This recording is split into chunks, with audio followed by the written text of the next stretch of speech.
Celui-là, j'allais dire, il faut vraiment bien le connaître pour pas que ça parte, ça diverge. Et pour pas que ça diverge, mais il faut faire bien les étapes les unes après les autres avec les bons points de contrôle, etc. Donc prenez le temps de bien le potasser celui-là. Alors, la manip, donc c'est une distillation, donc exactement la même que celle-là. Au éthanol, on démarre avec un mélange qui est plus riche, on est autour de 40% ici en mélange initial. La grosse différence, c'est que là, on est sur du discontinu, autrement dit en batch, comme on disait tout à l'heure. On charge et à la fin, on arrête le pilote et on décharge. Celui-là, il est en continu. Donc, on a une colonne. Et cette colonne, elle va être alimentée en continu avec le mélange. Et on va prélever en continu dans la colonne le résidu et le distillat.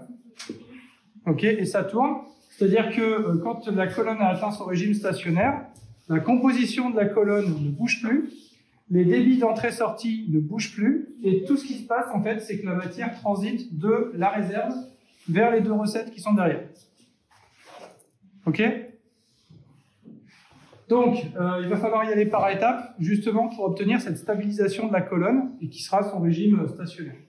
Donc, vous démarrez avec le R11, là, qui a toujours le numéro, c'est votre réserve. Alors, même chose, hein, ici, vous ferez bien attention d'avoir un couvercle qui est fermé correctement. Sinon, le mélange va avoir tendance à s'évaporer.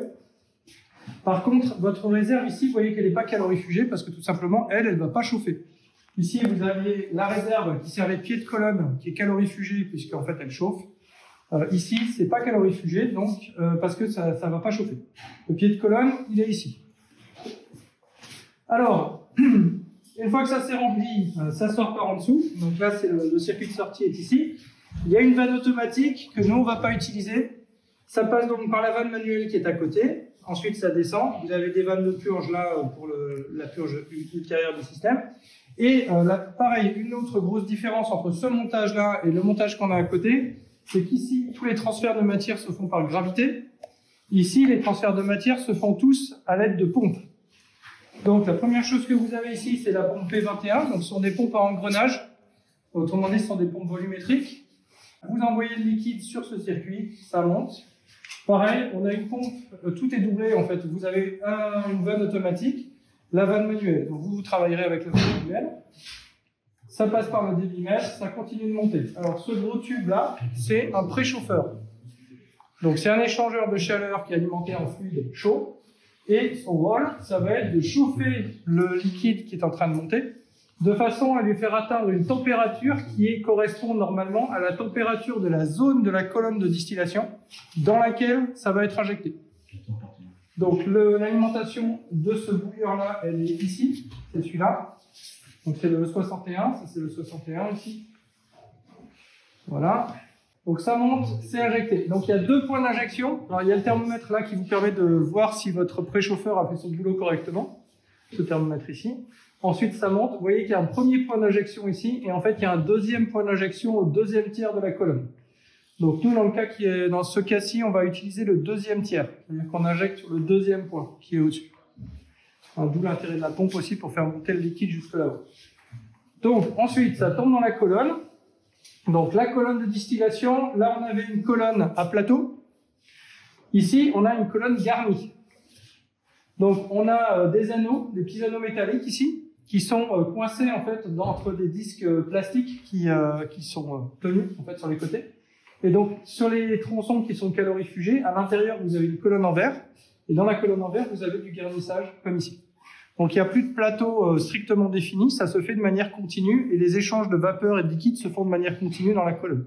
Donc, on a un gradient de composition continue sur la colonne. Alors que là, on avait une composition qui évoluait sur la colonne, mais de manière saccadée, puisqu'en fait, elle dépendait du plateau sur lequel vous étiez. Ok, donc là, le liquide, au départ, vous l'injectez et il va descendre. Donc, il descend ici et il va remplir le pied de colonne. Alors, au début, vous ne verrez pas le liquide, tout simplement parce que c'est le tuyau du bas qui se remplit. Et après, vous remplissez ici. Donc, vous allez aller jusqu'au trait noir qui est là. Et une fois que vous avez atteint ce trait noir, vous coupez l'alimentation et vous allez amener la colonne en régime stationnaire de distillation. Donc, vous allez alimenter la pompe P51 qui est là. Cette pompe, elle va aspirer le pied de colonne et elle va l'envoyer, donc là, ça descend là, ça passe ici, et ça va l'envoyer sur deux circuits. Un premier circuit qui est celui-là dont on parlera après, qui est fermé au départ, et un deuxième circuit qui est celui qui alimente le bouilleur qui est là. Voilà, ça arrive par ici, là, ici, donc c'est injecté ici dedans. Donc ça c'est le E62. Ça c'est un bouilleur alimenté en eau chaude avec ce robinet ici.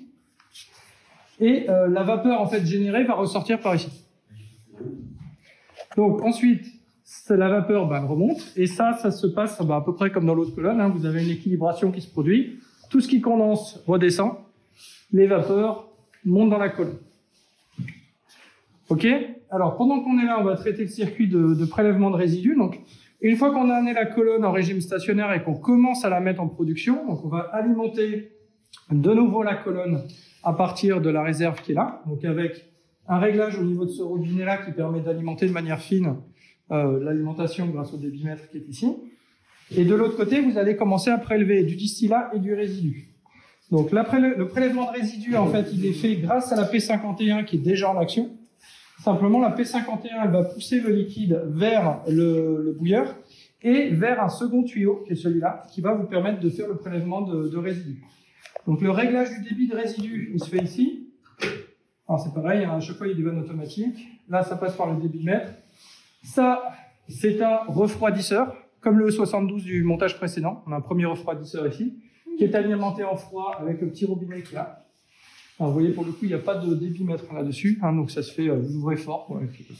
Voilà, donc le résidu après, il monte dans la cuve R83 qu'on verra juste après. Le point d'injection, je vous disais, on injecte au deuxième tiers. Voilà, donc c'est ce point d'injection-là qui nous intéresse. Celui d'en dessous est fermé, normalement. Le résidu dont on parlait juste avant, donc qui est récupéré, il remonte. Il est là, voilà, c'est ce tuyau-là. Donc ça remonte par ce tuyau-là grâce à la pompe P51 et ça descend du coup dans cette cuve qui est la R83. Donc votre résidu, il est ici.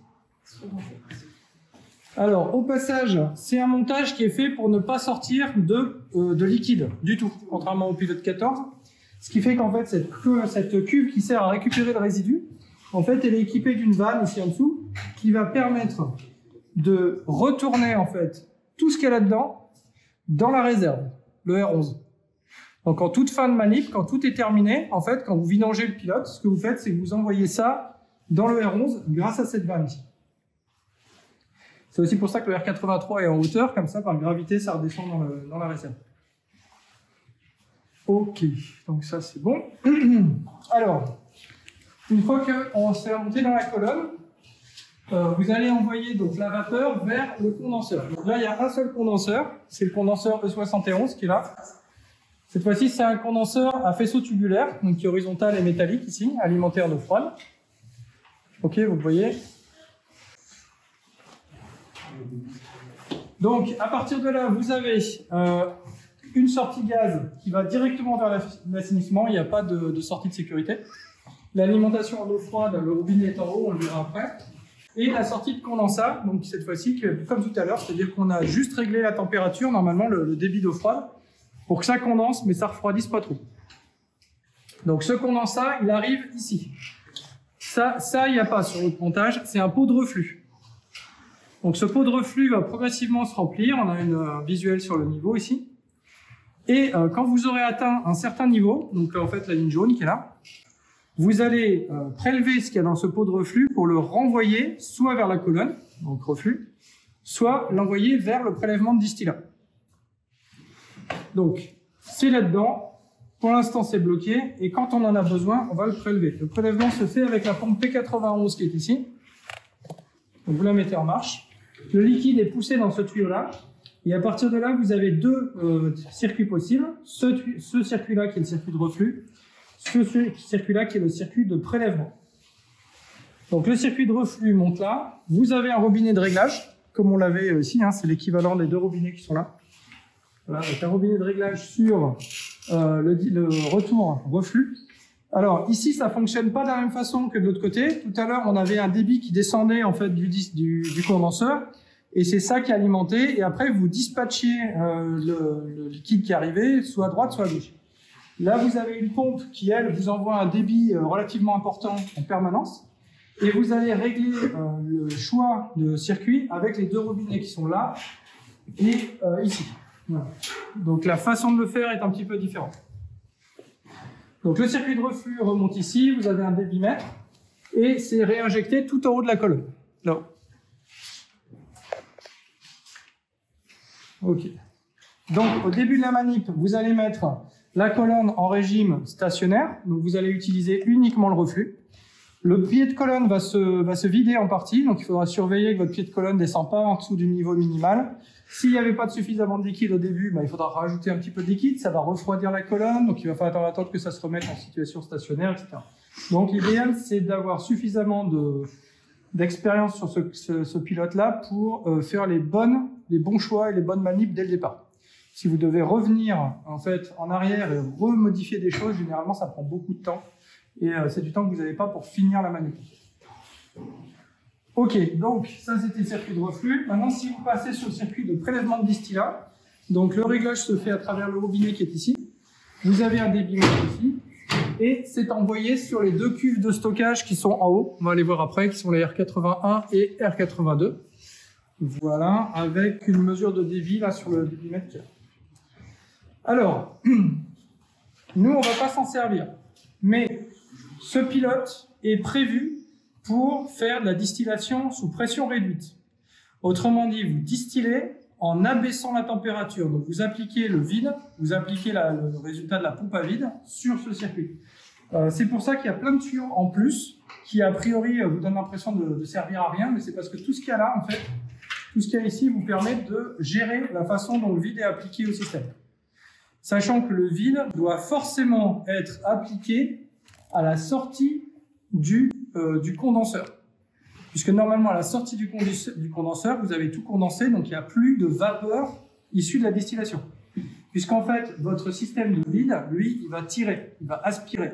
Si vous avez des vapeurs de votre distillation qui sont disponibles pour le circuit de vide, le circuit de vide, il va vous pomper vos vapeurs de distillation. Donc vous perdez votre matière. Donc pour que ça fonctionne, il faut que l'aspiration se fasse après le condenseur 71 qui est là-haut. Mais si vous aspirez là-haut, vous aspirez au-dessus du circuit de distillation. Donc ça veut dire que vous allez empêcher le liquide d'atteindre les recettes. Donc il faut que vous équilibriez la pression sous vide, là au niveau du condenseur et au niveau des recettes. Voilà, donc ce qui fait qu'il y a tout le système de tuyaux là derrière pour permettre de réguler ces pressions. Voilà, alors je vous propose de monter la température de tête de colonne qui est ici. Le transfert donc, de la matière de la tête de colonne vers le condenseur 71 là-bas. Là, vous avez la sortie de gaz du condenseur et vous voyez que vous avez un détecteur ici qui va vous mettre le système en alarme si jamais il y a de la vapeur qui sort à ce niveau-là. Et une soupape de sécurité. Alors, ensuite, donc, là-dessus, on avait dit, donc ça passe par le circuit de distillat. Vous sélectionnez la sortie et si vous prélevez votre distillat, donc il va arriver par ce tuyau. Donc c'est le tuyau qui est là, ça monte ici. On retrouve un refroidisseur, comme on l'avait tout en bas. Le même topo, refroidisseur. Alors c'est ça que je vous disais, il y a un petit robinet là, voilà, parce que là vous oubliez souvent de le fermer en partant. Donc qui est là, qui alimente le refroidisseur. Ensuite, après le refroidisseur, vous avez des températures de contrôle qui vous permettent de vérifier que c'est froid. Et vous avez une vanne ici à 3 voies qui permet de sélectionner si vous voulez envoyer votre distillat sur le 81 ou le 82. Alors, pour ceux qui sont un peu petits, déjà, il faudra monter sur la rambarde. Et sinon, globalement, on ne voit pas ce qu'il y a au-dessus. Là, il y a les flèches. Donc, en touchant, vous pouvez voir où elles sont. Là, par exemple, elles sont dirigées comme ça. Après, si vous voulez, vous pouvez aussi faire autrement. Vous savez que c'est un L. Donc, en gros, il a 2 positions possibles. Soit comme ça, soit comme ça. Alors, soit comme ça, soit comme ça. Donc, en gros, si vous tournez dans ce sens-là, à fond, vous êtes forcément dans ce sens-là. Donc, vous pouvez tourner ici. Là, voilà. Là, j'ai connecté ce tuyau-là. Et là, j'ai connecté ce tuyau ici. Ok, donc une fois que c'est envoyé, ça remplit le R81 ou le R82. Vous avez des niveaux qui vous permettent de visualiser ce qui se passe. Et comme pour le R83, vous avez un système de retour vers R11. Donc les deux vannes qui sont là, en fait, vous permettent de renvoyer ce que vous aurez collecté vers R11 tout en bas. Voilà, ça c'est le contrôleur ça c'est le débitmètre du condenseur. Alors, je vous le redirai de toute façon, vous ferez gaffe, c'est marqué 200 litres, c'est l'alimentation normalement que vous êtes censé appliquer pour que ça fonctionne. Il a tendance à décrocher un peu quand il est sur 200 litres, donc il faut le surveiller pour vérifier que l'aiguille n'est pas tombée à 0. Normalement, si vous êtes sur 200, c'est bon. Voilà, on a fait tout le tour.